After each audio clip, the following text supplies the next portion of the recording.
Hello everyone, কেমন আছো তোমরা সবাই? আশা করছি ভালো আছো আর আমিও ভালো আছি।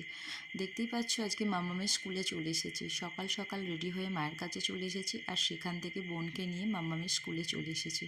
মাম্মামের স্কুলের আজকে নার্সারি ক্লাসের ফার্স্ট পিটিএম ছিল, তো পিটিএম অ্যাটেন্ড করার জন্য খুব তাড়াতাড়ি চলে এসেছি। এখানে ওয়েদারটাও খুব খারাপ ছিল আর ওর মিমিকে দেখে দেখতেই পাচ্ছ যে কীরকম দুষ্টুমিটা শুরু করে দিয়েছে।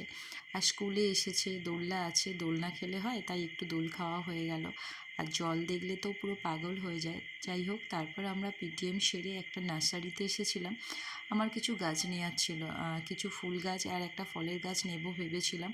তো এতটাই ওয়েদারটা খারাপ ছিল, তাড়াতাড়ি করছিলাম যে তাড়াতাড়ি বাড়ি যেতে হবে। এখানে মাম্মাম বিভিন্ন গাছ থেকে খুব ভালো লাগছিলো আর খুব এক্সাইটও ছিল। যাই হোক, আমি একটা ফুলের গাছ নিলাম। নেওয়ার পর আরও দেখছিলাম যে গাছগুলো কী কী আছে, আর এখানে নানান ধরনের টবও আছে। তারপর সব কিছু নেওয়ার পর তাড়াতাড়ি করে বাড়ি চলে গেলাম।